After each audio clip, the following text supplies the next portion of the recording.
Okay, nice bent camera. Hi. Conquest of Pangeae. Just finished playing this up, and should at least probably glimpse the introduction of one of the play, or some in-play video to get an idea of, what we're talking about. Because, like with all my reviews, they're a review of the playthrough and the game as a whole within that context. Whatever else I can bring to it. In this case, all I'm bringing is one playing outside of the playthrough. Quite often it's just the playthrough. So, this is, as I mentioned in the introduction, a game that isn't terribly well received. And I think for a reason. When I look at the experience I had with it, well, I'll say this much. The two-player game seemed more promising than the four-player game. Maybe there's some magic in three players. There's a possibility there because everybody's in kind of the same position.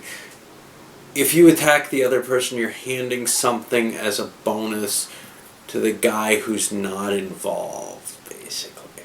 So if you're attacking the guy to your left, you're handing a bonus to the guy to your right. If you're attacking the guy to your right, he could come back at you. Whatever. That gives it a bit more balance than I think maybe the four-player version does.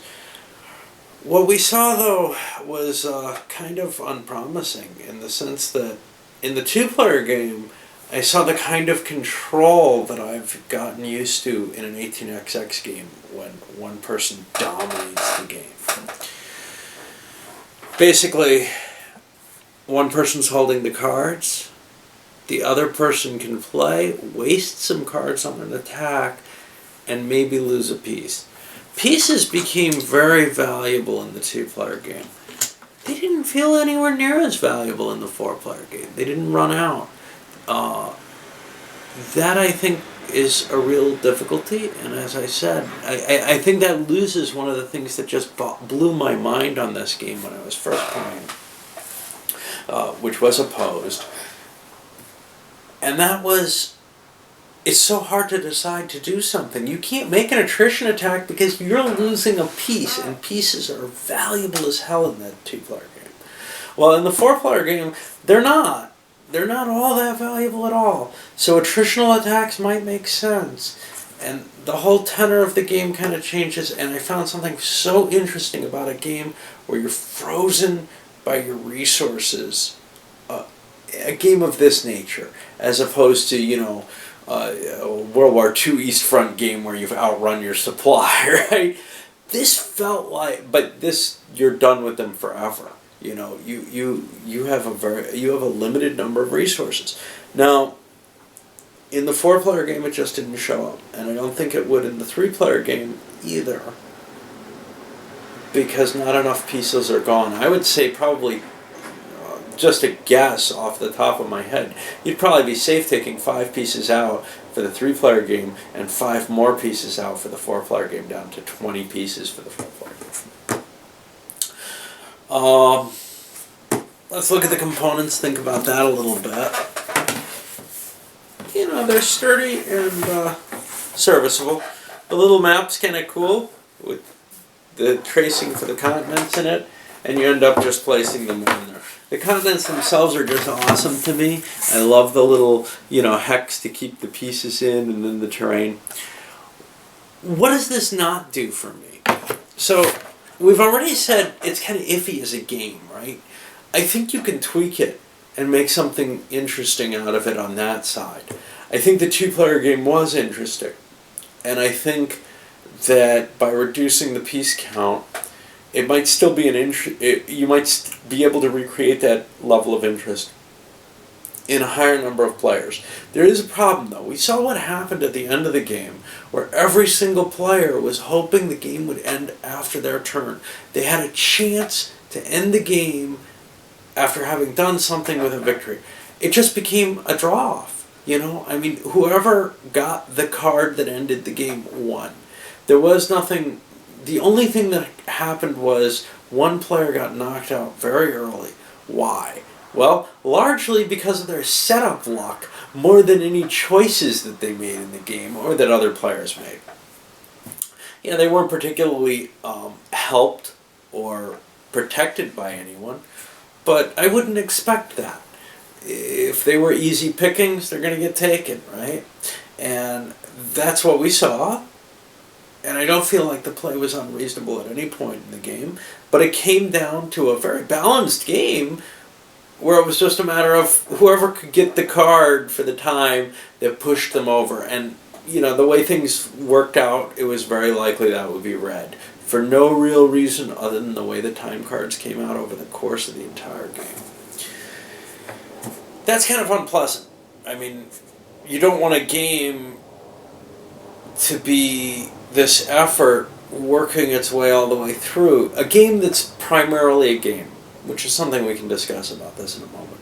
But you don't want a game that's primarily, you know, focused on competition and gameplay to come down to, yeah, let's see who gets that final win. You know, let's just deal out cards and, you know, whoever gets the high card wins, right? Why bother playing the game? Okay. So is there more to the game than gameplay? And that's kind of what I didn't expect, and I didn't really see, but I was hoping for. Which is to say, what I want is some grand combination, and I mentioned this in the intro, of this and American megafauna and quirks and this, that, and the other. I want something that feels like it, you know, covers the evolution of creatures in the evolution of terrain. And you could say, well, American megafauna does that. Yeah. It doesn't do it for me. It really didn't quite. It comes close. What was I hoping from this? I was hoping, as these continents drift, that the terrain changed. There's little slots for it. No, that's just your setup for the rest of the game. Your terrain's set for the entirety of the game. And that's very disturbing to me. And that's kind of a, okay, so the continents are sliding around the Earth like nobody's business, and they're keeping the same basic type, like, hey, this is tundra, and I don't care where it went, it's tundra. I don't buy it. And I find that level of, I don't know. I mean, I'm not going to say it's abstraction, because it's not. It's just, it's fantasy, you know? I mean, there's nothing to back that up. There's no reason you would say the continents are drifting, but all of the terrain stays the same on them. It's a gameplay mechanic. It's something that's been thrown in to make the game easier to design or easier to play or whatever. And to me, it's a bunch of bullshit. It's not what I want. I don't want this in my Euro. If you're going to give me, a highly abstract game, I still want it to have some verity to it. And in this case, that fails completely. I've given it a tentative 6 as my rating from playing with my wife. I'm thinking about dropping it to a 5, just because it seems to fail on both counts. If it had the failures it had in terms of some sort of simulation value, 6 was a reasonable high point for a game that has any theme at all for me. I mean, it's pretty hard for me to accept a game that fails to convey what it's trying to portray correctly. I don't care how good the gameplay is. If I want a game that's good gameplay, I'm going to play an abstract. I'll play Go, you know. If I want one that represents something, that can give me a story that I find believable, it can be fairly abstract. It really can. I don't mind a game that's at that level of abstraction. Something like Wire Knights, for example, which I think captures that kind of feel in a nice sort of way. Civilization, nicely abstracted, but still, it gives you that flavor. You feel like you're actually running a civilization in it. This, it's just too unbelievable a circumstance, right? I feel like I'm placing plastic cubes on a board, or plastic thingies. It's just a mechanism for deploying random boards, essentially. And that disturbs me on a certain level. And then the fact that the gameplay itself doesn't look like it delivers. Wow, that's going to drop it at least another point. And that's one of the problems with Euros. It's very hard for me to rate them low because they're not usually really broken games in the sense of being unplayable. Sometimes they're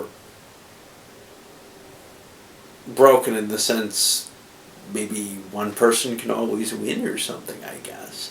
But I don't really consider that a problem because I'm not, a huge... I would in an abstracted game of this nature. And I don't feel like that's an issue here. I do feel like the luck in the ending is, and that would bother me a lot less if the game represented something accurately. But as it stands, it becomes this kind of iffy gameplay based on starting luck, and then this final luck if you manage to make it into the even players. On the bright side, though, like many Euros, it's fairly easy to make your curve and get your way up to where you can have an equal chance of winning with your friends. So there's sort of an egalitarian view, I think, to these type of games, which is, look, somebody might just never get it, and I've been that somebody at times. So it's not like, it's not like I'm saying, wow, you have to be a moron not to... No, it's not that. But if you do think about one enough and expend enough effort on it, chances are you should not lose more often than anyone else at the table, right? It's just a matter that you are able to make fairly simple calculations and thoughts about what patterns, etc. work. And once you kind of solve that, well, sometimes other people's, in the best of them, other people's play can affect what your choices are going to be enough that you have to play with some flexibility, about the same kind of flexibility you see in, say, fast food franchise, where you have to be willing to react to the opponent's moves a little bit. But again, and war games are really the same. I'm not like trying to say, oh my God, war games are so different. No, they're not. Some games are different, though. Some games, like Diplomacy or like Go, are deep enough or include abilities that aren't just calculation abilities, which allow you to, improve your chances in other ways. This, it's on the same level as most card games, I'd say. Anyway, it's an intriguing concept, though. I was hoping to be able to take something from this and use it in some kind of Uber game. Unfortunately, the fact that the terrain doesn't change, that it's not, sliding around in a real environment. Well, all it does is becomes kind of a whetter of my appetite. Anyway, we're going back to some SPQR next, I think. I've been neglecting it for a little bit, and I'm beginning to see the light at the end of the tunnel. Cheers.